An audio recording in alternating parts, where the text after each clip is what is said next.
화면에 보시면 이제 네잎클로버가 이렇게 쫙 보이는데요. 음. 오늘 여러 우리 또 참 유능하신 강사님들 뵙고 이렇게 초대 자리를 마련해 주셔서 너무 감사합니다.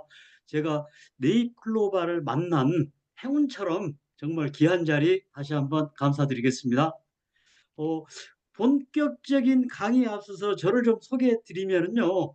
저는 이재경이라고 합니다. 그리고 이 초록창에 이재경을 치면은요, 골프 선수가 나옵니다. 근데 강사까지 쳐야 제가 이렇게 짜잔 하고 나타나게 되어 있습니다.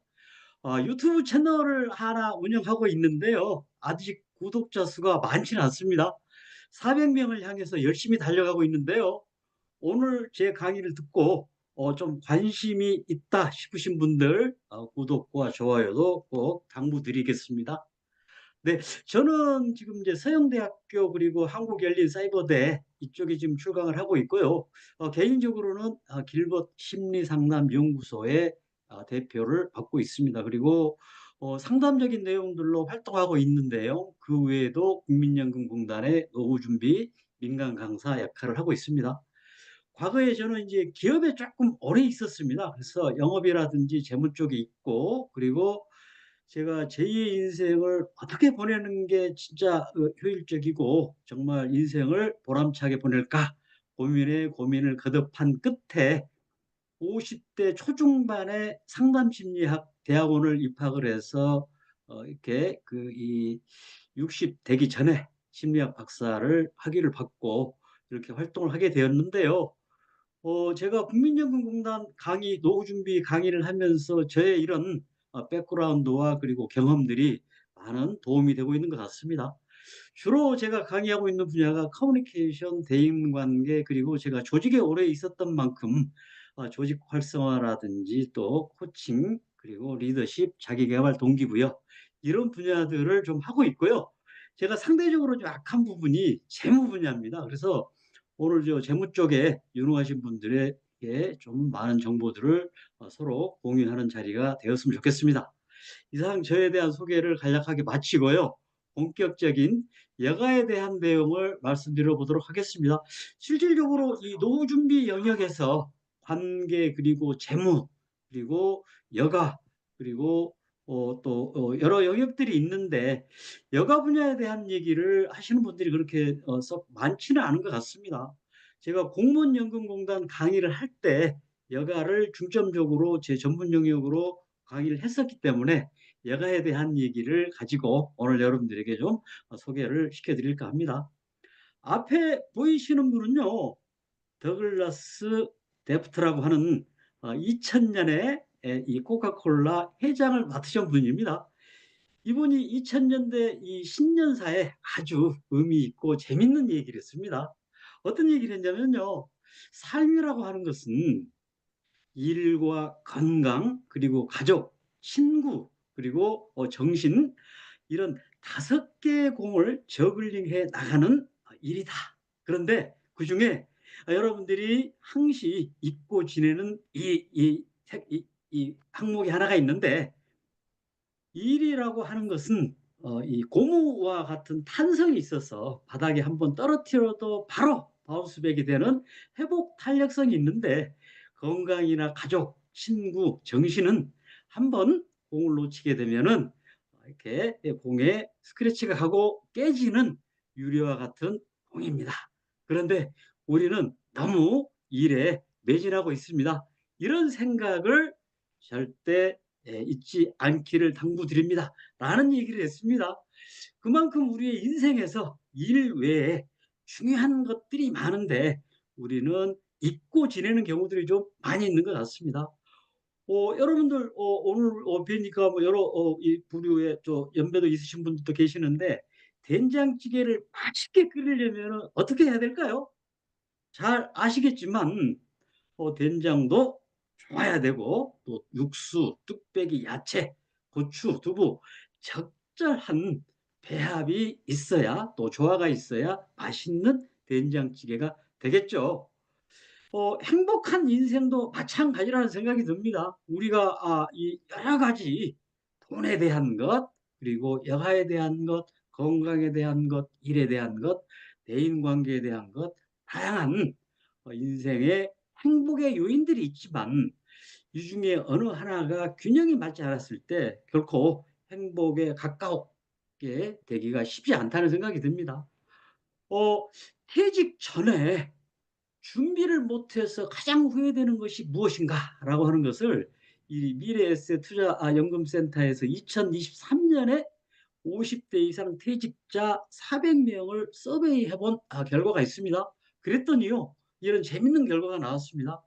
물론 뭐 여러분들이 상상하셨겠지만 제일 먼저 현금에 대한 것, 너무나 중요하고 너무나 소중한 얘기죠. 그 다음에 두 번째가 뭘까요? 두 번째로 많은 영역들이 취미와 여가에 대한 영역이 의외로 36.5%의 우리 퇴직을 하신 분들이 후회를 하더라.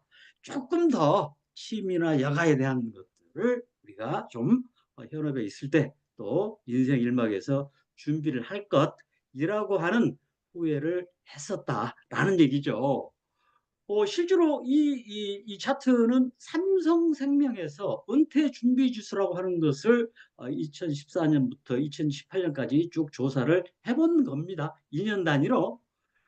이 영역을 보면은요, 재무, 건강, 활동, 관계 영역들이 있는데 그중에 이 활동 영역 53.5 그리고 48.4, 44.2 이렇게 활동 영역도 준비가 미흡하다라고 하는 분들이 꽤 있다고 하는 것이죠. 이 활동 영역이 뭐냐면은요, 바로 여가의 활동 영역 그리고 여가 시간, 여가에 대한 준비 노력 이런 부분들을 미흡하다고 생각하신 분들이 의외로 많았다라는 얘기죠. 그래서 지금까지 제가 말씀드린 내용은 어떤 얘기냐면은 우리가 인생 이막 그리고 노후 준비를 하는 데 있어서 여가에 대한 부분을 그만큼 소홀히 여기고 있는데 실제로 인생 이막이 되고 또 노후가 되면은 여가에 대한 영역들이 많이 아쉬워하는 부분 또 후회하는 부분이 된다라는 얘기죠.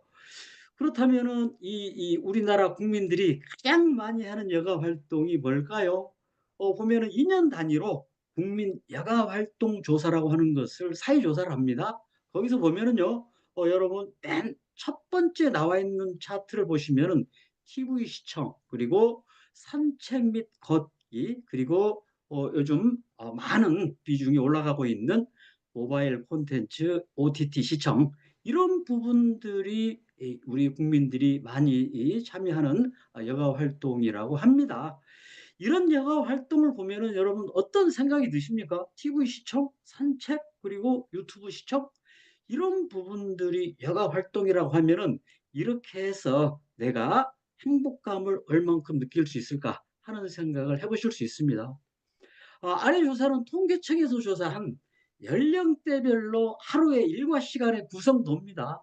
보시다시피 나이가 많이 들어갈수록 여가에 대한 비중들은 올라갈 수밖에 없죠. 그렇다면은 이 여가들을 젊었을 때부터서 준비해야 나이 들어서 늘어나는 여가 시간의 활용도를 높일 수 있고 이 행복한 인생 이막을 영위할 수 있다. 이런 얘기죠. 2014년경으로 제가 기억합니다. 우리나라에도 번역된 책인데요. 이 호주의 호스피스 간호사입니다. 이분이 책을 냈는데 내가 원하는 삶을 살았더라면 이라고 하는 책을 냈습니다. 이 내용이 뭐냐면요. 이분은 단순한 호스피스가 아니고 시한부 생명을 둔 분들의 재택 호스피스를 하셨던 분입니다. 그러면서 이분이 시한부 생명을 남겨둔 분들에게 당신의 인생에서 후회되는 일이 혹시 뭐세요? 인생을 살아보시니까 어떠셨습니까?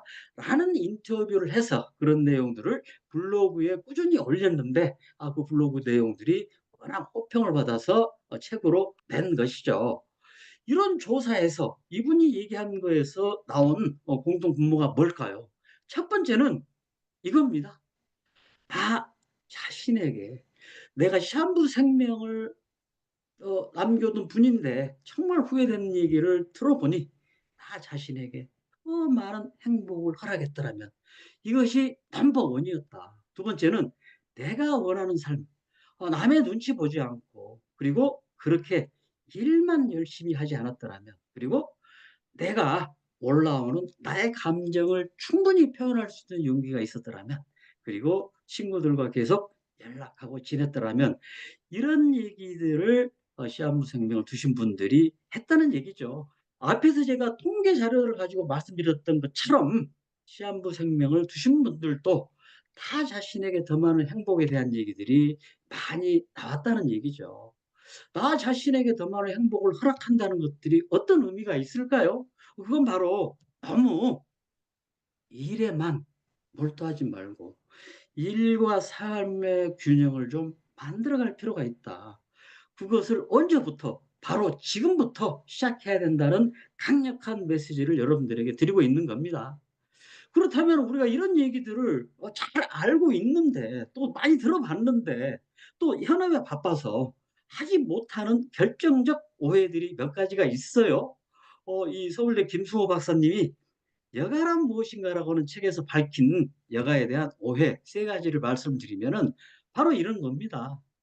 여가라고 하는 것이 남을 여자 결을 가짜다. 그래서 시간적 짬이 있어야 남는 게 있어야 하는데 내가 어디 시간이 있어? 라고 하는 오해를 갖고 있다. 그래서 내가 나를 행복하게 하는 여가에 대해서 제대로 투자를 하지 못합니다.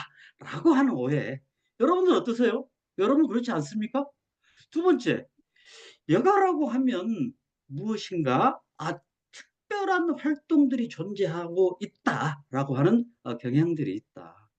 여가 하면 어떤 생각이 드십니까? 해외여행, 한 달 살기, 그리고 어디 골프 또는 낚시, 뭔가 특별한 활동에 대한 존재라는 감을 가지고 있다는 것. 그리고 세 번째는 앞에 예를 들어드렸지만은 그런 활동들이 경제적 여건을 갖추고 있어야만 여가를 즐길 수 있습니다. 라고 하는 것들이 우리가 현재 이 일과 삶에 있어서의 여가의 균형을 맞추는 워라밸이라고 하는 것들을 균형을 맞추지 못하도록 하는 오해에서 비롯됩니다. 라는 얘기죠.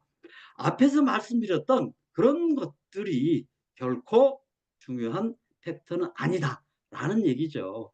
그렇다면은 일과 여가의 관계를 우리는 어떻게 보고 어떻게 워라밸을 맞출까 하는 얘기가 오늘 여러분들에게 제가 전달해 드리고자 하는 핵심 메시지입니다. 여러분들 현재 일과 여가를 어떻게 생각하고 계십니까? 이 일에 대한 얘기 그리고 여가에 대한 조건을 말씀드리면은 여가라고 하는 어원을 보면은요. 이게 스콜라라고 하는 얘기에서부터 나왔습니다. 그래서 스콜라라고 하는 것이 스쿨과 같은 어원입니다. 뭔가 배우고 또 몰입하는 것 이런 내용들까지도 포함되는 거죠. 그래서 칙센트 미하이라고 하는 여가 학자는 몰입이라고 하는 것이 여가다. 그것은 즐거운 활동에 심취됐을 때 그것은 우리가 여가라고 할 수 있고 그것을 조금 더 전문적 용어로 지각된 자유라고 얘기할 수가 있다라는 얘기죠. 여러분들 무엇인가 내가 좋아하는 일에 몰입을 했을 때 그것으로부터 얻는 지각된 자유라고 하는 것은 외적 보상이 아니고 내적 보상으로서 충분히 나에게 동기를 부여하고 행복감을 일으켜 줄 수가 있는 것이죠. 일이라고 하는 것은요, 무엇인가 하는 활동이고 그것이 긴장과 고통을 수반하고 그리고 사회적 환경에서 유기체 속에서 기능을 하는 것, 이것을 우리는 일이라고 하는 것이죠. 이 일과 여가에서 균형을 어떻게 맞추고 여가를 어떻게 하는 것이 좋을까라고 하는 것을 오늘 제 강의를 통해서 여러분들에게 해답을 제시해 드리도록 하겠습니다. 이 화면에 보시는 거 이게 뭘까요? 여기 보시면은 뭐 화면만 보셔도 뭐 대부분 아셨을 내용인데 이 멍때리기 대회입니다. 한강에서 벌써 한 5년, 6년을 이 멍때리기 대회를 했습니다. 그래서 연예인도 나오시고 또 외국인도 참여하시는데 멍때리기라고 하는 것, 여러분 이 멍때리기가 여가 활동에 포함이 될까요? 어떻게 생각하세요? 네. 멍때리기라고 하는 것도 여가 활동에 포함됩니다. 네. 라고 하는 얘기를 드리고 싶고, 이렇게 연예인도 나와서 한강에 멍 때리기 대회를 했다라고 하는 말씀 드리는데, 멍 때리기 대회가 어떻게 해서 여가가 될 수 있을까? 또 여기 있는 왜 메모하기 또는 낙서하기, 이런 것들도 여가 활동의 하나가 될 수 있다라는 말씀을 드립니다. 이 화면은요, 제가 주민자치회 활동을 하면서 주민들 이를 위한 봉사 활동도 하고 같이 참여를 하면서 했었던 내용들을 가지고 왔는데요. 이렇게 주민들과 호흡하면서 주민들과 자원봉사도 하고 같이 하는 활동, 이것도 여가 활동에 들어갈 거요 갈까요? 여러분 생각 어떻습니까? 네. 자, 제가 멍 때리기 대회, 그리고 낙서, 또 주민자치 활동, 이런 것들도 여가 활동에 들어갈 수 있습니다 라고 말씀을 드렸는데, 이것들이 여가가 되기 위해서는 조건이 있습니다. 어떤 조건이냐면요, 내가 자발적으로 즐길 수 있어야 된다는 것이죠.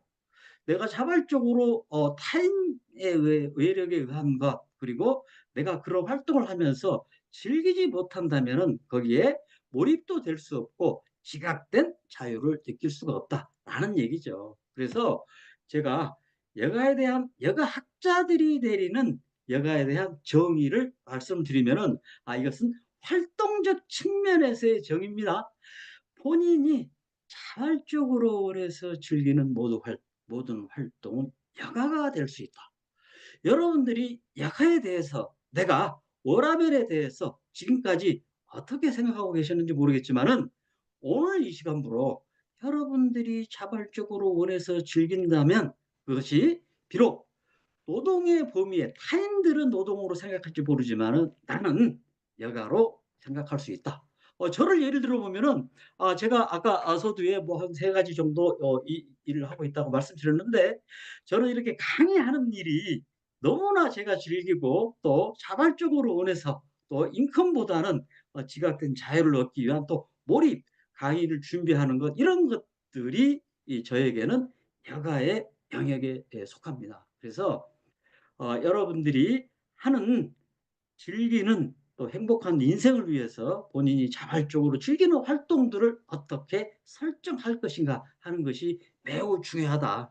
그래서 본자질모 외워두세요. 본인이 자발적으로 즐기는 모든 활동은 여가입니다 라는 얘기가 여가의 활동적 정의고요. 상태적 정의라고 하는 건 뭘까요? 앞에 소개해드렸던 김승호 박사는 상태적 정의라고 하는 것은, 제가 이 서두에 중간에 강의에서 말씀드렸던 것처럼 내 마음과 기분이 자유로운 상태, 관조라고 하는 것, 이런 것들이 여가의 중요한 상태적 정의에 속합니다. 이런 뭐 학문적 얘기 몰라도 됩니다. 내가 즐기는 모든 활동은 여가가 될 수 있다라는 것, 이거를 염두에 두시고, 아까 2020년에 이제 국민여가 활동 조사에 따르면 우리 국민들한테 물어봤어요. 당신은 어떤 여가를 즐기고 계십니까? 그리고 그렇게 여가를 하시는 목적이 뭡니까? 라고 여쭤봤어요. 그랬더니 이렇게 답하셨어요. 개인의 즐거움을 위해서 합니다. 그리고 마음의 안정과 휴식을 위해서 합니다. 이런 얘기를 했어요. 우리가 여가라고 하는 것을 생각하는 것과 우리 국민들이 생각하는 것, 그리고 여가의 정의에 나온 것들이 결코 괴리감이 있는 것은 아니다라는 얘기를 드렸죠. 그러면은 이런 여가, 이런 일과 여가, 워라밸을 아주 멋지게 잘 보내고 계시는 분들이 있을까라고 하는 것을 제가 한번 조사를 해봤어요. 이분 이제 화면에 나오시는 분은 이 청소부 역할도 하시고, 또 주말에는 또 이렇게 K리그의 심판으로 여가 활동을 하십니다. 이분이 인터뷰에서 얘기하는 거, 자기는 행복감만큼은 월클이라 그러죠. 우리 선수 못지 않다. 정말 멋지게 심판으로서 하는 일이지 그게 어때 여가야.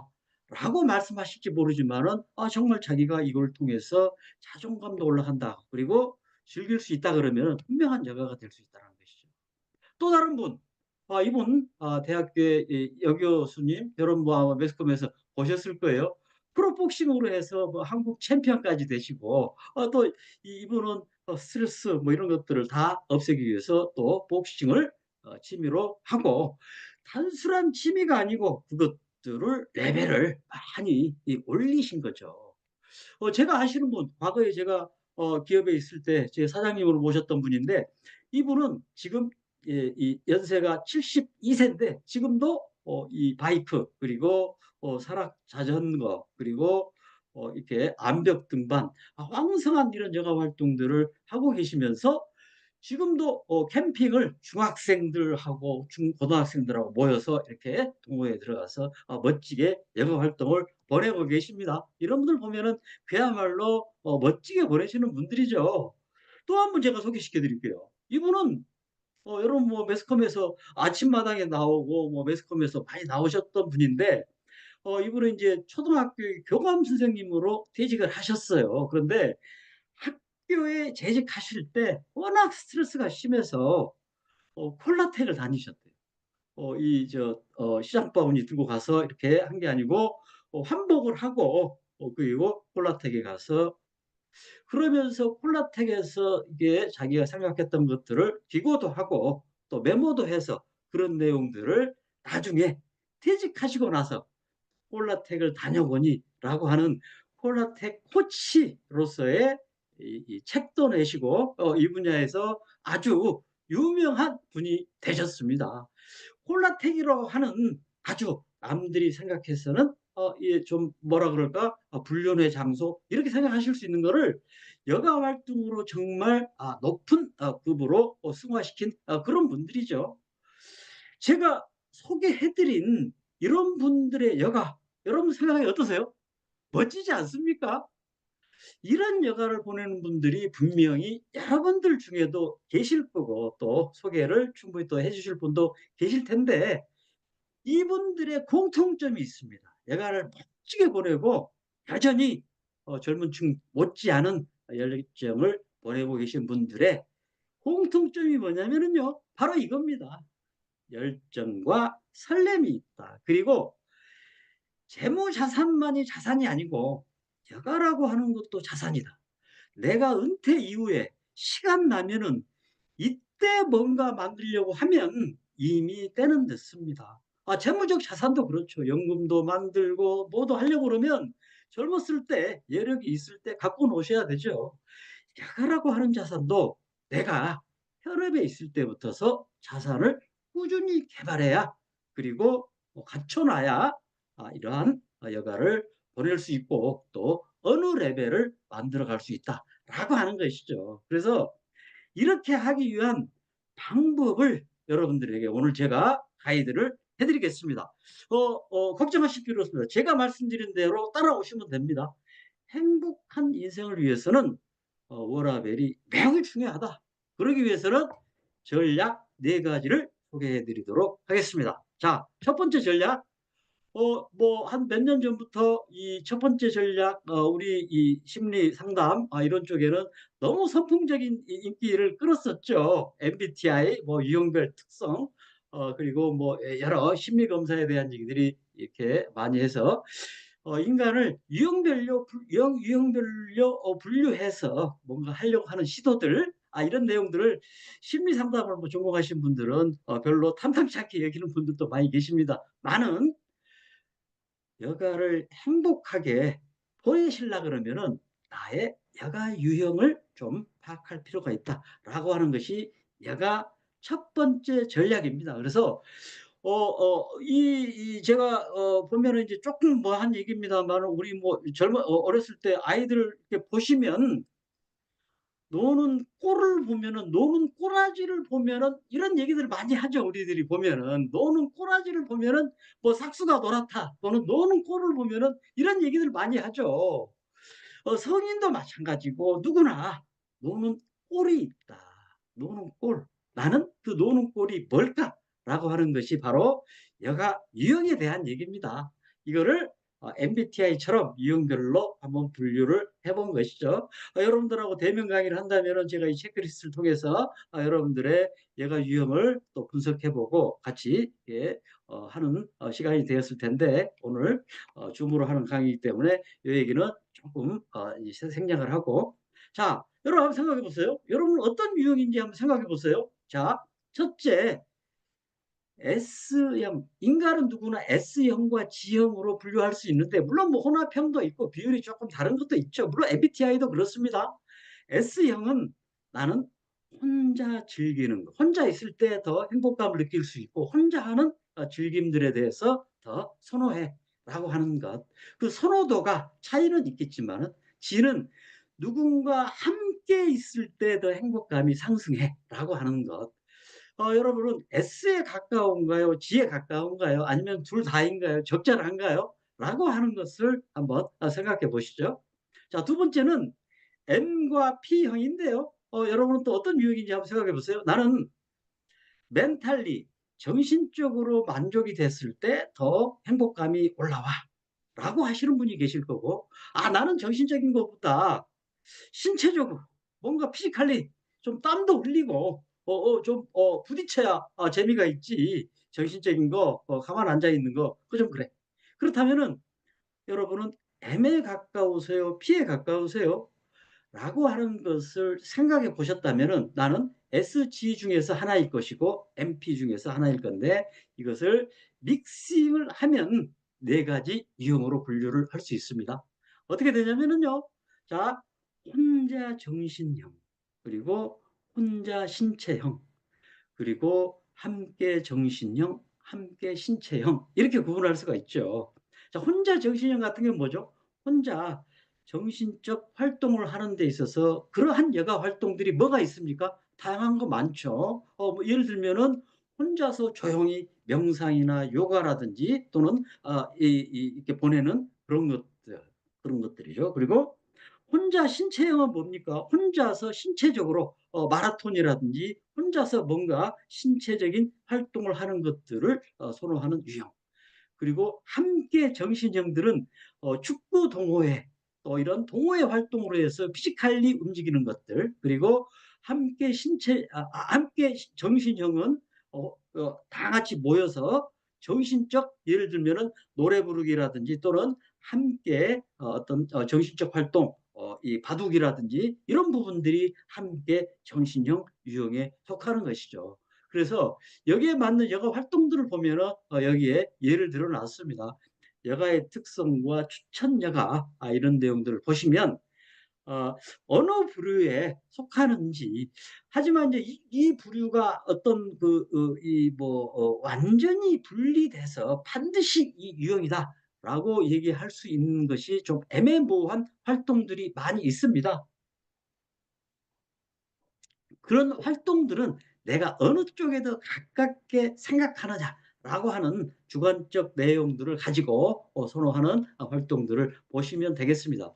그래서 이런 어떤 나의 여가 활동 유형 분석이 조금 어려우신 분들은 이렇게 해보시면 금방 이제 답이 나옵니다. 어, 자신이 현재 즐기고 있는 여가 활동들을 이렇게 적어보고 여가 활동들을 통해서 분류를 해보는 방식도 있습니다. 이 여가 유형 분석에 대한 출처는 이 최준환 숭실대 여가학의 우리나라 여가학의 매우 유명하신 분인데요. 은퇴 후 여가 설계 책자에 수록된 내용들을 가지고 제가 가지고 왔습니다. 그래서 제가 첫 번째 말씀드린 거, 당신은 무엇을 할 때 행복하세요? 하는 거를 심각하게 한번 생각해 보시고 그러한 활동들을 더 추구하는 쪽으로 여가를 탐색하는 것이 중요합니다. 왜? 오히려 나는 혼자 정신형인데 함께 신체형 같은 활동을 하게 된다 그러면 거기에서 행복감을 찾는데 많은 제한적 요인들을 가질 수 있습니다. 라는 얘기죠. 어, 여러분들에게 다른 얘기를 한번 해보겠습니다. 이분 뭐 잘 아시죠? 일과 여가 측면에서 가장 모범적 연예인이라 본인도 얘기하셔요. 이분 이제 자꾸 하셨지만은 이분이 전국 노래자랑 MC를 하면서 전국을 순회하시는 거. 이분이 전국 노래자랑 MC는 이분의 일이었을까, 여가였을까? 이분이 인터뷰에서 하신 얘기가 있어요. 자기는 천국 노래자랑 MC를 하면서 전국을 돌아다니면서 일과 여가 얼만큼 재밌게 즐기고 다니셨는지에 대한 소회를 얘기하신 적이 있죠. 이분을 보면은 '아 이게 일일까 여가일까.'라는 생각이 들죠. 그래서 이분을 제가 소환한 이유는 뭐냐면은요. 행복한 인생을 위한 여가 설계 전략 두 번째를 말씀드리기 위해서 이분을 소환해 왔습니다. 자, 일과 우리가 여가를 할 때 세 가지 유형으로 분류를 할 수 있다. 여기 여가 사회학자 행복한 연구라고 하는 출처를 보시면은 이분은 이렇게 얘기를 했어요. 어떻게 얘기했냐면은 우리가 여가와 일을 생각할 때 대립형으로 생각하시는 분들이 대부분입니다. 사람이 갖고 있는 에너지가 한정되어 있는데 내가 일을 하다 보면은 여가를 지낼 시간이 없습니다. 라고 대립형으로 생각하는 분이 계신다. 그리고 두 번째는 중립형. 여가는 여가, 일은 여가, 일은 일이다. 이런 분들은 술 좋아하시는 분들 그렇죠. 밥배와 술배가 따로 있다 그래서 중립형 여가. 그래서 일은 일대로 열심히 하지만 여가도 또 여가를 열심히 보내시는 중립적 생각을 가지고 계신 거죠. 세 번째 유형이 바로 수렴형입니다. 수렴형. 일과 여가가 수렴이 돼 있는 것이죠. 바로 우리 앞에 예를 드렸던 우리 송혜 선생님과 같은 그런 분이 되지 않은가라는 생각을 드려봅니다. 나이가 들수록 인생 2막에 될수록 여기 세 번째 있는 수렴형을 해야 모두가 행복할 수 있다. 왜 그럴까요? 여러분들 잘 아시겠지만 내가 즐기는 활동이 잠이 되고 그걸로 인해서 일부의 수익도 생기고 한다 그러면은 그것만큼 훌륭한 또 행복한 인생이 없겠죠. 그래서 여가 설계 전략 두 번째는요. 제발 "내가 일하느라고 여가를 보낼 시간이 없어." 라고 얘기하지 마시고 여러분의 여가를 나중에 당장은 못 하더라도 수요명이 되도록 여러분의 여가를 개발해 보시고 인생의 목표로 삼아 보세요라고 하는 게 두 번째 여가 설계 전략입니다. 동의하십니까? 동의하시는 분이 네. 네.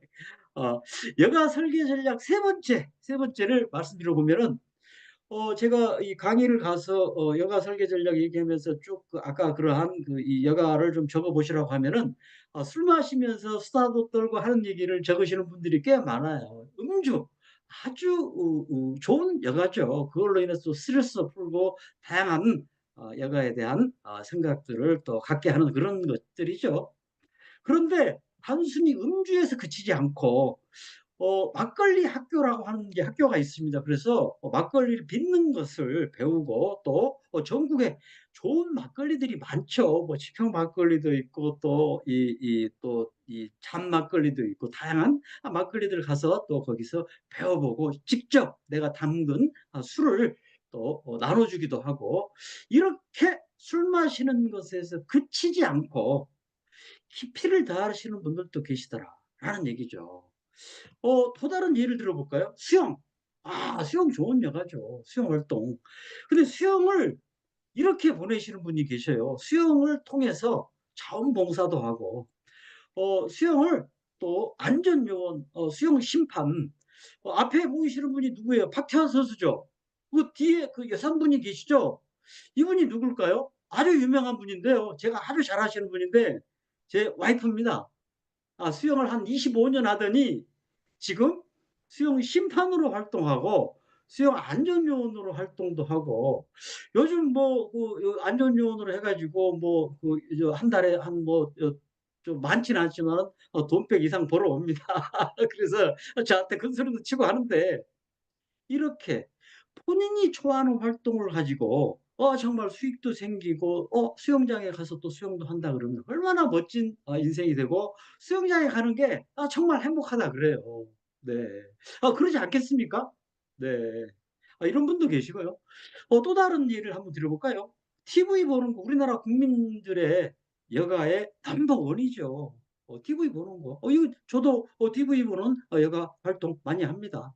그런데 TV 시청에 그치지 않고 여기 자세히 한번 보세요. 왼쪽 아래쪽에 보면은 두 사람 보이는데 왼쪽 아래쪽에 센터에 누군가 이 강의하는 사람하고 닮은 사람 있죠?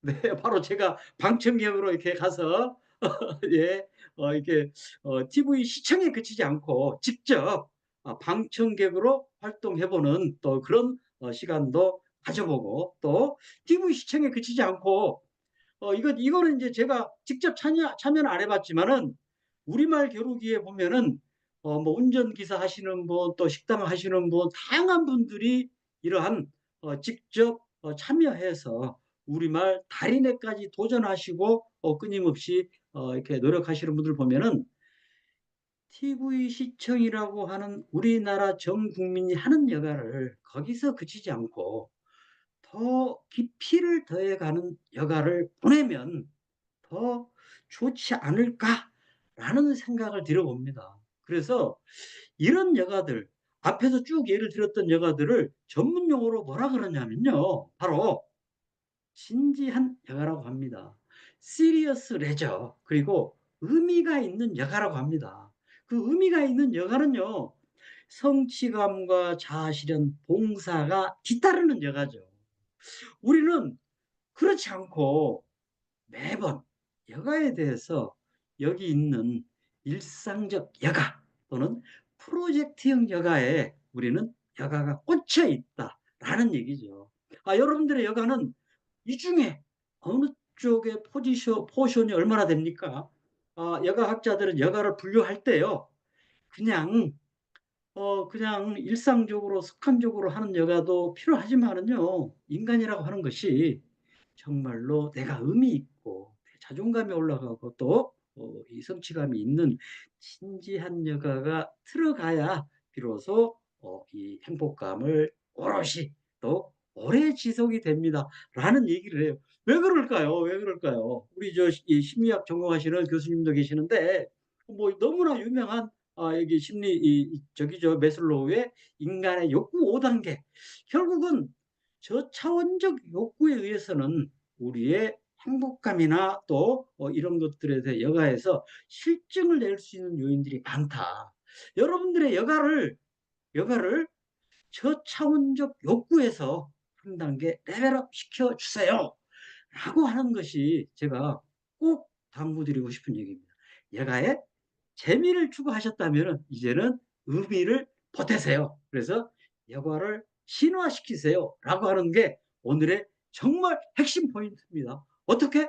바로 의미는 여러분들이 직접 참여하고 여러분들이 생각했던 것들을 실행했을 때 비로소 일어날 수 있는 일입니다. 라는 얘기죠. 그래서 오늘 여러분들에게 드리고자 하는 여가 설계 전략 세 번째는 여러분들이 지금 즐기고 계시는 여가를 진화시켜라 라고 하는 것이 세 번째 얘기입니다. 그렇다면 마지막 네 번째 얘기를 드려보도록 하겠습니다.